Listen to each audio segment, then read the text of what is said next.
ఒక దేశాన్ని ఒక రాజు పరిపాలన చేస్తున్నాడు. ఆయన దగ్గర 3 మంత్రులు ఉన్నారు. మంచి మీ జిల్లా వాళ్ళే అనుకుంటా. మంత్రులకి ఇలాగ చెప్పాడు రాజు, మీరు వెళ్ళి మీకు కానీ నాకు కానీ ఒక వారానికి అవసరమైన ఆహార భోజనం సిద్ధం చేసుకుని రండి. నేను దాన్ని చూడను, కానీ నేను చెప్పిన మాట మీరు వినాలా, వెళ్ళి తీసుకుని రావాలా. వాళ్ళు ఏం చేశారంటే సరే 3 బయలుదేరారు. ఒక్కో దారిని వెళ్ళారు అనుకుంటా. ఒక ఆయన ఒక దారిని వెళ్ళాడు. మంచి శ్రేష్టమైన ఆహార పదార్థాలు, మీ భాషలో చెప్పాలంటే మంచి చేపలు, పచ్చళ్ళు, ఇంకా గుంటూరు భాషలో చెప్పాలంటే దొండకాయ, గోంగూర, పచ్చిమిరపకాయలు.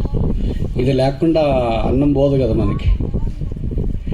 అన్నీ సిద్ధం చేసుకున్నాడు. ఒక పెద్ద జార్లో బాగా పెట్టుకున్నాడు. వచ్చేసాడు.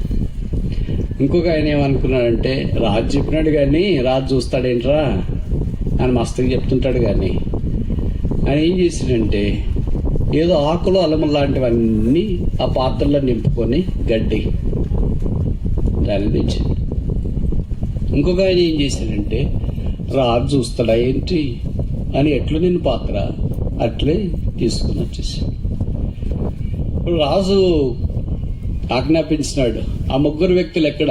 చిత్తం మహాప్రభు, మీకు అప్పగించిన పని చేసారా? చేసామండి. వారంకి అవసరమైన భోజన సామాగ్రి అంతా తెచ్చుకున్నారా?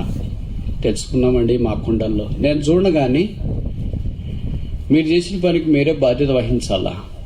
మంచిది మహారాజు, చిత్తము. ఎవడక్కడ? చిత్తం మహాప్రభు. వచ్చినాడు ఒక సైనికుడు. ఈ 3 తీసుకొని ఒక్కొక్క చెరసాల గదిలో బంధించాడు. మంత్రుల్ని ఒక మంత్రిని తీసుకుని ఒక గదిలో, ఇంకో మంత్రిని ఇంకో గదిలో, ఇంకొక మంత్రిని ఇంకో గదిలో. వారికి ఏం ఆజ్ఞాపించినాడంటే, వారం రోజులు మీరు మీ పాత్రలు ఏం తెచ్చుకున్నారో అదే తిని బతకాలా, అదే దాకా బతకాలా. రాజు యొక్క భోజన బల నుండి మీకు ఏమీ ఇవ్వబడదు, భోజనానికి కానీ పానానికి కానీ. ఇదే మీ నమ్మకత్వానికి పరీక్ష. ఇప్పుడు మొదటివాడు, రెండోవాడు, మూడోవాడు వాళ్ళ గదుల్లో ఉన్నారు. మూడోవాడు అనుకున్నాడు ఎంత పొరపాటు జరిగిపోయింది. రాజు ఏదో మనల్ని పరీక్ష చేస్తాడో కదా అని అనుకొని ఖాళీ బిందె తీసుకెళ్ళి ఖాళీ బిందెని ఇలాగే తీసుకుని వచ్చిన. వారం రోజులు పస్తుండాల్సిందేనా? బీపీ ఎక్కువైపోతుంది, షుగర్ చాక్లెట్లన్నా తెచ్చుకుంటా, కురుకుర్లన్నా తెచ్చుకుంటే బాగుండేది, జమ్స్ అన్న తెచ్చుకుంటే బాగుండేది. ఏమి లేకుండా ఎలాగ వచ్చిన పక్కన ఉన్న అడగటానికి కూడా లేదు. అలాగే 2వ వాడి దగ్గరికి వచ్చినాడు. ఏంటో నీ సంగతి? అయ్యో నేను కూడా చాలా పొరపాటు చేసిన. ఏమన్నా తెచ్చుకున్నావా? కూరగాయలు, అది ఇది, దొండకాయలు, గోంగూర, గడ్డి తెచ్చుకున్నాను. తిని వారం అంతా. మొదటి వాడి దగ్గరికి వచ్చినాడు. గుంటూరు తెలివైనవాడు కదా. మంచి భోజనము, తర్వాత గోంగూర పచ్చడి, దొండకాయ పచ్చడి, అన్ని పచ్చళ్ళన్నీ తెచ్చుకుని రోజు తింటా ఉన్నాడు. అవ్వ చాలా బాగుంది, నాకు చాలా రెస్ట్గా ఉంది. ఇక్కడే ఉంటావు, అయిపోయేదాకా ఉంటా, అయిపోయిన తర్వాత కావాలంటే మళ్ళీ తెచ్చుకొని ఇక్కడే ఉండమన్నా ఉంటా, ఎంత విరామంగా ఉంది అని అన్నాడు. వారం అయిపోయిన తర్వాత రాజు 3 పిలిచినాడు. 3వ వాడేమో మంచం పెట్టిపోయినాడు. 2వ వాడు గడ్డి తిని గడ్డి మాదిరి అయిపోయినాడు. మొదటి వాడేమో బాగా నిలబడి ఉన్నాడు. రాజు అన్నాడు, 3వ వాడిని 2వ వాడిని నా సంస్థానంలో నుండి తీసివేస్తున్నాను. మొదటివాడు మాత్రమే నా సంస్థానంలో మంత్రి. 3వ వాడు 2వ వాడు వెళ్ళిపోయారు ఇంటికి. మొదటివాడు రాజు సంస్థానంలో పదోన్నతి పొందినాడు. పరలోకపు రాజు అయిన యేసు ప్రభు వారు కూడా మనకు అదే పని అప్పగించినాడు. మీరు వెళ్ళి మీకు ఇవ్వబడిన తలాంతులను, మీకు ఇవ్వబడిన నాణ్యాలను వ్యాపారం వల్ల సంపాదించండి. 1, 2, 5. ఇప్పుడు మనం ఏం చేస్తున్నాం మరి? వాటిని వాడుకుంటున్నామా, సంపాదిస్తున్నామా లేదా? దేవుడు ఏం చేస్తాడులే, దేవుడు ఏం చూస్తాడులే, ఆయన ఏం పట్టించుకుంటాడులే. ఇంత నష్టాలు, ఇంత ఘోరాలు ఇన్ని జరుగుతుంటేనే చూడట్లేదే, మనల్ని ఏం చూస్తాడా ఏంటి అని ఖాళీ పాత్ర తెచ్చుకున్న వాళ్ళు ఖాళీ అయిపోయారు, మంచం పట్టారు. ఏదో ఒకటి రాజుకు చూపిస్తాంలే అని గడ్డి తెచ్చుకున్న వాళ్ళు గడ్డి మాదిరి అయిపోయారు. రాజు చెప్పినాడు కనుక చేస్తామని చక్కటి భోజనం తెచ్చుకున్నవాడు ఆరోగ్యకరంగా ఉన్నాడు. పరలోకపు రాజు అయిన ప్రభుత్వం మనం ఎలాంటి వాళ్ళం? మొదటి రకమా, రెండవ రకమా, మూడవ రకమా? అసలు మన రకమే లేదా?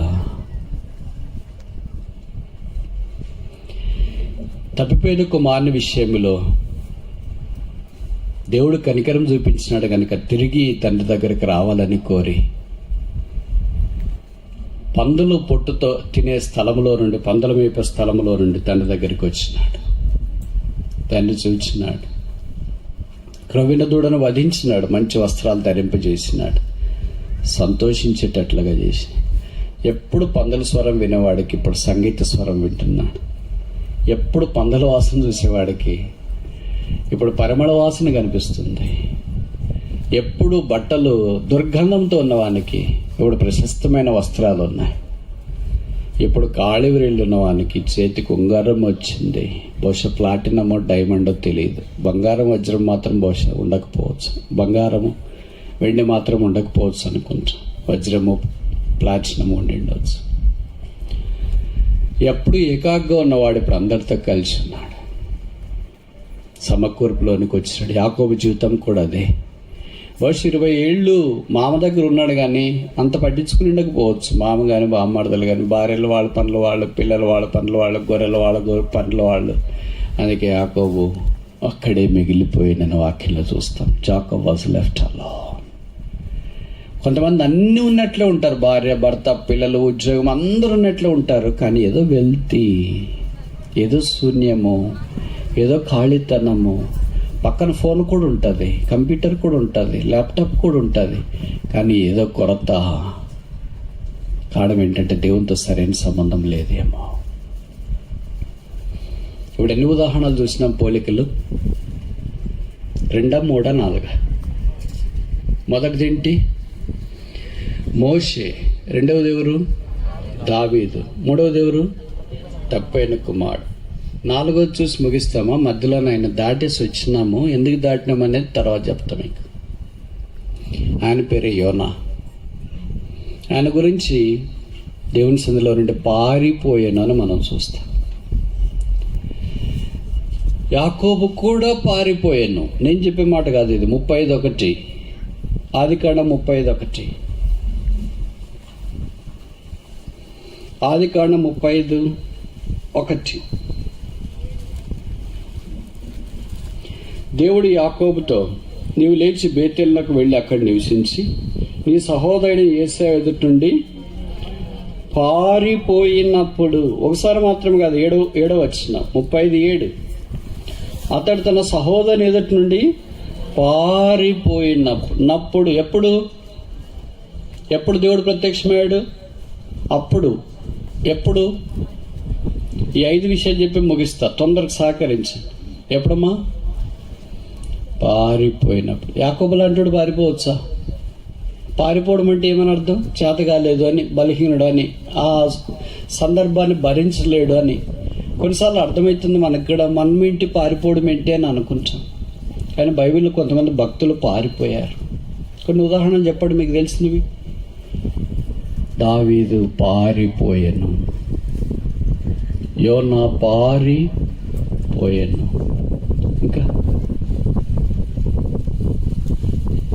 శిష్యులు యేసు ప్రభుని సిలువ వేస్తున్నప్పుడు విడిచి